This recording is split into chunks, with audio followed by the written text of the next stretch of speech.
So legacy brands being relevant in the current startup age is the topic that we have got.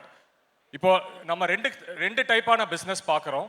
ஒன்று வந்து established business, multiple businesses that R established. இங்கே இருக்கிறவங்களே நிறைய ஒரு 2 generation 3 generation தாண்டின மாதிரி business வச்சு நடத்திட்டு இருக்காங்க. அதே சமயத்தில் இந்த அரங்கம் ஃபுல்லாக வந்து ஸ்டார்ட் அப்ஸ் நிறைய ஆண்டர்பிரினர்ஸை பார்க்குறோம். என்ன ரெலவென்ஸ் இருக்குது, ரெண்டுமே ஒரு டிஃப்ரெண்ட் யூனிவர்ஸ் மாதிரி இருக்கே அப்படின்னு நிறைய தடவை நான் நினைக்கிறது உண்டு. ஸோ அதனால நானும் சிவராஜா சாரும் இது டிஸ்கஸ் பண்ணும்போது how is legacy brands and startups ரெலவெண்ட்ன மாதிரி ஒரு பேனல் பண்ணலாம் அப்படின்ற மாதிரி ஒரு ஐடியாவில் தான் இந்த பேனலை இது பண்ணோம். And thank you all of you for coming for this panel. இது ஸ்டார்ட் பண்ணுறதுக்கு முன்னாடி சின்ன ஒரு intro towards what legacy brands are I'd like to give. லெகசி பிராண்ட்ஸ்னால் ஒரு அட்லீஸ்ட் ஒரு 2 ஜென்ரேஷன் சர்வை பண்ணியிருக்கோம். நல்ல ஒரு பிராண்ட் லாயல்ட்டி இருக்கும், எல்லாருக்கும் தெரியும், ப்ரெடிக்டபிள் கேஷ் ஃப்ளோஸ் இருக்கும். ஸோ அப்படின்னா பிஸ்னஸ் வந்து உங்களுக்கு சேஃப் அண்ட் செக்யூராக இருக்கும். அதுதான் லெகசி பிராண்ட். உங்களுக்கு இந்தியாவில் வந்து நிறைய லெகசி பிராண்ட்ஸ் இருக்குது. நம்ம இந்தியன் நேம்ஸ் போட்டிருக்கேன், பட் இங்கே மதுரையிலே பார்த்தீங்கன்னா நிறைய லெகசி பிராண்ட்ஸ் இருக்குது. ஸோ இது மாதிரி இருக்கிற லெகசி பிராண்ட்ஸ்னால நிறைய வர்த்தகம், இண்டஸ்ட்ரி, எம்ப்ளாய்மெண்ட் எல்லாம் கொடுக்கப்படுது. But at the same time we are also seeing that legacy brands are getting challenged by disruptors. So what are the challenges that they are facing? அவங்க எப்படி வந்து கன்சியூமர்ஸ் வந்து சேஞ்ச் ஆகிட்டே இருக்காங்க, எப்படி அவங்களால ஃப்ரெஷ்ஷாக இருக்க முடியுது, எப்படி மார்க்கெட் சேஞ்ச் ஆகும்போது அவங்களால they can keep generating cash, business models change ஆகிட்டே இருக்கு. சிகேகே சார் இப்போ சொன்னார், இது மாதிரி வந்து டெக்னாலஜி யூஸ் பண்ணி எல்லா நியூ கம்பெனிஸ் வந்துட்டு இருக்காங்க. They are making some companies obsolete. எப்படி அவங்க they are able to evolve with time, core வேல்யூஸை ரீடைன் பண்ணிட்டு எப்படி மாடர்னைஸ் பண்ணாமல் இருக்கிறதுன்ற ஒரு சேலஞ்ச் இருக்குது. இனோவேஷன் அண்ட் ப்ராடக்ட் எப்படி கண்டினியூஸாக டெவலப் பண்ணிட்டு இருக்கிறதுன்ற ஒரு சேலஞ்ச் இருக்குது. ஸோ இதெல்லாம் ஒரு சேலஞ்சஸ் ஒரு பக்கம் இருக்கட்டும். ஸ்டார்ட் அப் அப்படின்னு வரும்போது நம்ம இங்கே இருக்கிற 80% are startup entrepreneurs. Startup வந்து எப்பவுமே looking at innovation, creativity and disruption.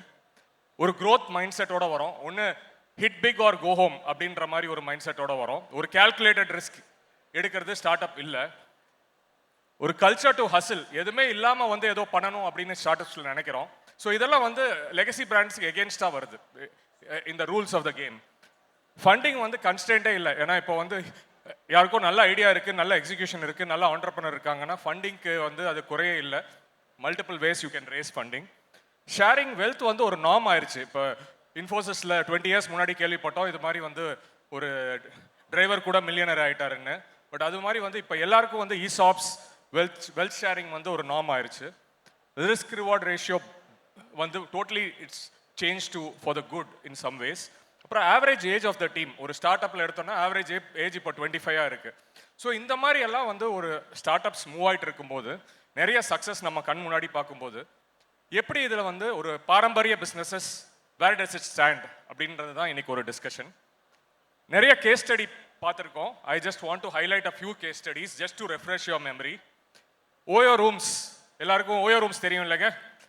Just put your hands up who all know OYO Rooms. I think most of you know OYO Rooms. Taj Hotels வந்து கடந்த ஒரு 70-80 வருஷமாக இருக்குது, மேபி 100 வருஷமாக கூட இருக்கலாம். இன்னைக்கு வந்து OYO rooms is more valued than Taj hotels. Dollar shaving கிளப்னு ஒரு ஸ்டார்ட் அப் ஒன்று ஆரம்பித்தாங்க. ஜிலட் வந்து அதை அக்வயர் பண்ணிச்சு. நம்ம பக்கத்துலேயே தமிழ்நாட்டிலேயே பார்த்தீங்கன்னா கேரட் லைன் வந்து தனிஷ்க் அக்வயர் பண்ணாங்க. அண்ட் ப்ராப்ளி கேரட் லைனோட வேல்யூவேஷன் வந்து தனிஷ்கை கூட தாண்டலாம் கொஞ்ச நாட்டில். ஸ்வீட் காரம் காஃபி இங்கே எல்லாருக்கும் நம்ம சென்னை ஸ்டார்ட் அப் பார்த்தீங்கன்னா அவங்க A to Bக்கே ஆன்லைனில் டஃப் கொடுக்குறாங்க. Their sales is more better than A to B, right? Nykaa, Lakme, CKK sir அந்த எக்ஸாம்பிள் சொன்னார். குக்டு அப்படின்னு நிறைய பேர் கேள்விப்பட்டிருப்பீங்க. நல்லா வளர்ந்துட்டு வர ஸ்டார்ட் அப். அவங்க வந்து என்ன சக்தி மசாலா, ஆச்சி மசாலா மாதிரி பண்ண முடியாதது சிலது பண்ணுறாங்க. ஸோ எல்லாம் பார்த்தீங்கன்னா very limited resources, but they are fighting established legacy brands. So இது வந்து ஒரு ஃபார்மேட்டாக நம்ம பார்த்துட்டு இருக்கோம் இப்போ. இதில் வந்து இது அப்படியே லெகசி பிராண்ட்ஸும் சும்மா விட முடியாது. அட் த சேம் டைம் வந்து ஸ்டார்ட் அப்பும் வந்து இதை எப்படி அட்வான்டேஜ் எடுக்கலாம் அப்படின்றது தான் இன்னைக்கு ஒரு டிஸ்கஷன். இது of course multiple examples are there. I just used a few for setting the context. நம்ம டிரான்ஸ்ஃபார்ம் பண்ணும்போது என்ன கேப்சர் பண்ணணும், லெகசி பிராண்ட்ஸ் வந்து எப்படி அதை சேஞ்ச் பண்ணணும், இதெல்லாம் ஒரு பாயிண்ட்ஸ் ஆஃப் டிஸ்கஷன் இன்னைக்கு.